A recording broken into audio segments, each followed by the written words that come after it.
Americans might know all about pop culture and entertainment, but Europeans, they know all about cars. Think about it for a second. The chic Jaguar E-Type from the British, the classic Lamborghini Miura from Italy, or the timeless Porsche 911 from the Germans. They just can't miss. So, if there are specific car brands or models that these old world folks generally avoid buying, you should probably do the same. What are the total flop cars that Europeans refuse to buy? Here's 15 of them. The first entry on our list is one that rolls back the years. Number 1, Citroen Pluriel. It'd take you quite some time to spot someone driving any Citroen car on the streets of Europe, but if you manage to see one, the chances of it being a Pluriel is nearly impossible. When the first batch of Pluriels were rolled out way back in 2003, it was the French brand's attempt at blowing away the market with wild ambition. With features like removable roofs and rear arches, this convertible was the combination of about 5 different cars in one. Every little detail had its own special feature. Twisting the knob would take off the canvas roof, undo 2 catches in the back and the entire rear window and roof cassette disappears, lower the pillarless front and rear windows and you'd have a cabriolet, and the list goes on and on and on. However, it all turned out to be as impractical as it sounds. The removable parts turned out to be more tasking to fit back in that was worth the trouble. Water leaks became unavoidable after a few thousand miles, and you could feel the unsteadiness of the entire assembly while driving. Its price tag of about 15,000 euros for a 1.6-liter car was also considered ridiculous, considering you could even get a street car with similar specs for less. If you're enjoying this video so far, hit that subscribe button and ring the notification bell so you don't miss what's next. Overall, the idea behind the Citroen Pluriel was quite innovative, but the execution wasn't worth the trouble. The same was the fate of the car that comes next on our list. Number 2, Audi A6 Avant. This might come as a bit of a shocker to you, but Audis generally aren't considered to be the most reliable cars among European owners. Models like the Q2 give the brand a good standing in the market, but the A6 absolutely let the German side down. Of the many faults this car has, the most commonly include electronic issues which have prompted many users to return their purchases to the manufacturers after just months of use. Faulty sensors and warning lights plague these cars and seem to be unsolvable no matter how many attempts at costly repairs are made. Engine problems with the fuel system and turbochargers, jerky shifts, and hesitation during acceleration makes the transmission unreliable, and many owners have complained about brake pads getting worn out prematurely and electronic parking brake faults as well. There's also a sect of users, although few, who complain about excessive oil consumption. Frankly speaking, the Avant being an estate version of the A6 made exclusively available in Europe doesn't do the car any favors. The car literally went from 83,000 sales across Europe in 2019 to half of that by 2022 and hasn't recovered since. Next, we have number 3, Tesla Model 3. Quick disclaimer, Europeans hate Teslas. Over the past few months in 2025, sales of the Texas-based automakers have tanked all over Europe, from the UK to Germany, France, and even Sweden. The Tesla meltdown in Europe is so bad, some expert analysts of the European auto market even claim it's due to citizens of the old countries having issues with Elon Musk himself. Could the European car owners really be avoiding Teslas for sentimental reasons? We can't say, but the Tesla Model 3 and the load of faults it comes with definitely didn't make the brand's case any stronger in the European market, especially the 2018 model. This car has been reviewed to have questionable durability, issues with the touchscreen interface, faults with infotainment Bluetooth connection, electric system and suspension braking, very premature wear of various components, temperature extremities, and even potential cracks in the glass windows. The only reason you'd see a European owning one of these is because of the impressive mileage of the Tesla Model 3S. The traditional version can go up to 300,000 miles, while the extended range version can go as high as 500,000 miles. But no one should even want to drive a faulty vehicle for that long, so it's no surprise Europeans refuse to buy Tesla Model 3s. Coming in at number 4 on the list is number 4 Volvo XC40. Volvo is one of those brands with mixed support and acclaim from customers within and outside Europe. The general consensus is that the XC40 is a complete flop. Starting with the technology and the interior, the touchscreen interface for climate control and navigation is inexplicably chunky and unintuitive. The interior design materials are also subpar. The CarPlay and Android Auto features aren't impressive either. Questions have also been raised about the reliability and performance of the Volvo XC40 due to faulty brake pedals, software glitches with the automatic emergency braking system, sunroof leaks, steering vibrations, and handling difficulties and battery software faults leading to power loss in the hybrid models.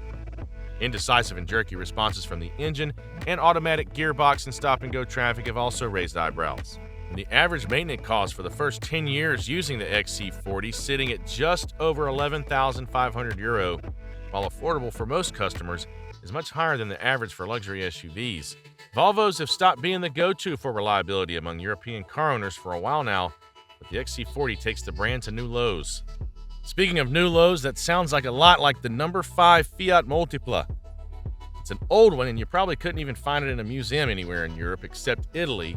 But if we have to talk about total flops in the European automotive market, then the Multipla deserves an honorable mention. Just merely looking at it, you could tell why no one was interested in spending €12,000 to buy one back in 2003. The manufacturers hoped the weird design could start a trend and be considered as artistic, only for it to be tagged the ugliest car on the market. And not only was the exterior ugly, the interior was not particularly desirable, except if your main focus is spacious cargo, in which case you'd be better off buying a 2001 Sienna. As for performance, this car had unsurprisingly slow acceleration and body roll, making it useless for day-to-day movement for anyone who valued his or her time. Fiat's always been known for being a small car specialist, but they're also one of the most unreliable brands on the European market, so not many car buyers took the risk of exploring what it felt like driving the most hideous-looking car on the road. That's not to say European car owners are particularly fascinated by the idea of driving nice-looking cars, though as the makers of this next car learned the hard way. Number 6, Range Rover Evoque. Based solely on reliability and performance, while Americans see Land Rovers as fancy-looking tanks, most Europeans perceive these cars as struggle buses. The brand has a reputation for sacrificing time otherwise spent fixing suspension and electrical issues on beautification of the exterior. Sometimes they got away with it, but not with the Range Rover Evoque. From the 2011 trims to the 2019 lineups, the Evoque is often ranked among the most problematic cars on the market with a damning 37% fault rate. Even when Land Rover opted to cough up the funds for 86% of the repairs made on returned cars, some owners still had bills over €1,500, which is the biggest downside of buying a Range Rover Evoque. Repairs and maintenance are ridiculously pricey and take too much time to be completed due to the scarcity of replacement parts. Of course, there were also generic problems like poor electric range and uncomfortable interior space. The main reason Europeans never buy this car is because it could end up draining a person's entire life savings. Moving on, we have the number 7 Alfa Romeo Giulietta. When it first hit the market, the Giulietta got a decent reception, particularly in Italy, but it only took a couple years for the entire European market to blacklist this car. Sales declined dramatically by up to 40% year by year, and the numbers were worsened by the fact that this car was released during the European economic crisis and was made unavailable in both the US and Canada. The absence of a 5-door version of this car limited its reach as a premium model with lower-powered engine options. To add to that, many other compact car manufacturers like the Mini Cooper had many new generation models which had better features than the Alfa Romeo. From conception, the Giulietta had the odds stacked against it, and the brand's struggle with dependability made it easy for this car to be completely overlooked till date. Midway through our list of the cars that Europeans refuse to buy, let's take a look at the number 8 BMW 520i. A specific model from the unimpressive BMW 5 Series, the 520i was released with promotions suggesting it was the perfect choice for drivers seeking a blend of luxury, performance, and fuel efficiency. At the end of the day, it only delivered on the luxury part of its promo campaign, and that's for the few drivers who consider spending over €1,000 yearly on maintenance as luxury living. Performance-wise, the European drivers regard the 520i as underpowered, especially when compared to other models in the 5 Series lineup. Although the ride quality is firm, there have been complaints of this car being a bit rough and less plush to handle when driving at lower speeds. Frequent problems with the front suspension components have been reported, most notably control arm bushings that lead to clunking noises and instability. As for the brakes, the 520i is known to give persistent, irritating squealing noises. The infotainment system commonly develops glitches, and there are a number of other faults like injector defects, transmission fluid leaks, and timing chain inconsistencies. All these faults for a car with an expensive maintenance bill make it unsurprising that European car owners avoid the BMW 520i. Up next is the number 9 Mitsubishi Mirage. When a brand new car dips in sales from 38,000 units in its first year to less than 28,000 just a couple years later, and then becomes discontinued in the entire US market after less than 6 years, you can probably tell something's not right with its performance and output. The Mitsubishi Mirage initially gained popularity due to its low price and acclaimed fuel efficiency. Even budget-conscious buyers ended up regretting spending €9,500 on these EVs. Ironically, the Mirage's main challenges can be attributed partly to the low selling price. Most common criticisms about this car are along the line of it having low quality and dated components that feels like something from the 1990s. A sluggish 78 horsepower engine that makes driving along the highway feel like a chore, an unrefined ride experience due to the wind and engine noises that become more pronounced as speed increases. Many European drivers are aware that these issues can be easily remedied without cost-cutting measures, but that doesn't make the idea of owning one any more palatable. Cruising in confidently but rather underwhelmingly as the 10th entry on our list is the number 10 Mercedes-Benz B-Class. Yep, even Mercedes-Benz doesn't get a free pass among European car users. In fact, if you think the sales numbers for the Mirage were embarrassing, wait till you hear how the B-Class has performed in Europe in recent years. In 2019, Mercedes-Benz sold 73,997 units of the B-Class across Europe. Fast forward to 2022, and that number has dropped drastically to just 22,996 units.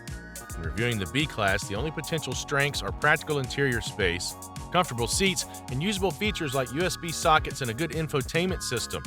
Everything else are the cons that come with owning one of these. Despite having the chic signature look of a Benz and comfy seats, the B-Class offers an uncomfortable ride experience, with many owners complaining about excessive noise at higher speeds and poor handling. The car's also been noted to develop frequent electrical faults and engine problems, which makes it unreliable and offer restricted visibility when reversing. It's no wonder no one from mainland Europe wants to spend €32,000 on one of these. It's also no wonder that Mercedes-Benz has decided to shift its focus to higher-margin luxury models, leaving the future of the B-Class hanging in the balance. Moving on quickly, we have another one of Elon Musk's babies. Coming in at number 11, the Tesla Model Y. Considering how poorly Teslas are doing in the European market, we could probably make this entire list just for Teslas.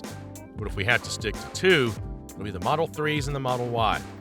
The word often used in Europe to describe the ride experience in a Model Y is jarring. It gets worse on uneven roads and excessively noisy the faster you drive. This car is also known for very stiff suspension that makes the driver feel like he's handling a truck. The touchscreen interface features way too many functions, making it distracting to adjust basic settings. Some customers have also reported inaccurate parking assist features, and the absence of physical buttons just makes the experience a lot more technical than it needs to be. Other recurring complaints with the Model Y include poor exterior paint quality, panel gaps and misalignments, phantom braking, and premature tire wear. From MB to MG, the next car on our list is the number 12 MG Cyberster. We've seen some pretty cool-looking cars on this list, but the Cyberster might just be the most aesthetically pleasing. Unfortunately, if you ask a European car owner, good looks don't nearly atone for the frustration that is owning an MG Cyberster. The manufacturing brand ranks among the most unreliable international car brands around the world, with many surveys reporting that MG cars have a high fault rate of 37%, and that 58% of faulty cars returned to the manufacturers took more than a week to repair.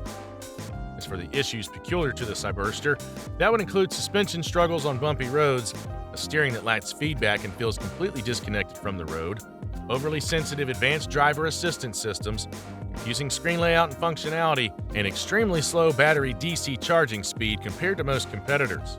While the MG Cyberster is very eye-catching, relatively affordable, and can offer a better experience with the electronic stability program, it has one too many faults to attract European buyers. Gradually approaching the end of our list, we have the number 13 Volkswagen ID3 Pure. Considering products from the elite German manufacturers like BMW and Mercedes-Benz have been mentioned on this list, it was only a matter of time before a Volkswagen popped up. Not because it's less respected, but because of its struggles in the dependability department over the years. The ID3 is a perfect example of this. An egregious electric vehicle that has repeatedly failed to address concerns around its initial software rollout and subsequent user experience issues. The most frustrating of these software faults were the bugs, glitches, and slow performance of the ID3, which uncontrollably delayed initial launch. This EV also had build quality issues, as customers would complain about squeaks, rattles on the exterior, and interior materials that felt subpar.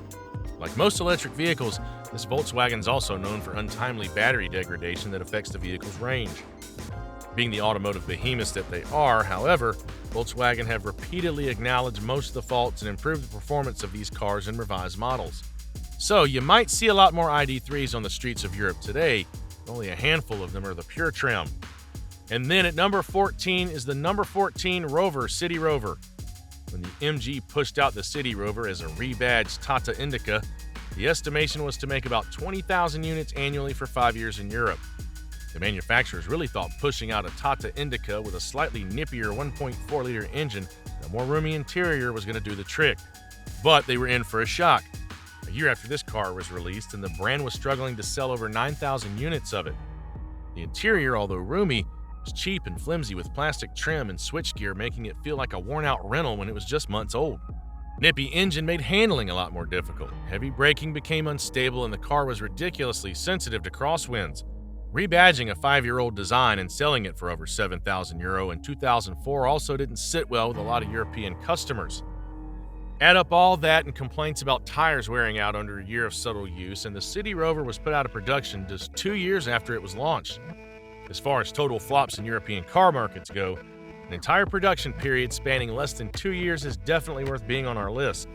Lastly, on our list of the 15 cars Europeans refuse to buy, we have the number 15 Fiat 500X. When the Fiat Multipla flopped in the European market, the Italian car makers had the excuse of being too creative with the design. But the 500X is a terrible product without any aesthetic flaws. In fact, its cute retro-inspired design and styling were actually one of the major highlights that gave this car a chance of surviving in the brutal European car market. However, what this Fiat design made up for in looks, they failed to implement in practicality. 500X had almost no rear space or cargo room, which makes its use very limited. Despite its trademark portable size, this car offers terrible ride quality, with bumps and potholes getting more pronounced when on rough roads. Its 9-speed automatic transmission is also rough, slow, and prone to faults that require expensive repairs. High-quality interior has never really been a selling point for Fiat, but the 500X being so cramped makes it feel worse. Some users have also complained about this car having a numb and imprecise steering feel, and its overall safety ranking, based on the Euro NCAP safety rating, is considered very poor. That's all for this list of 15 cars that Europeans absolutely refuse to buy. Have you ever purchased one of these vehicles? Let us know in the comments, and thanks for watching. If you're enjoying this channel focused on the European car market, don't forget to subscribe for more updates, insights, and exciting content coming your way.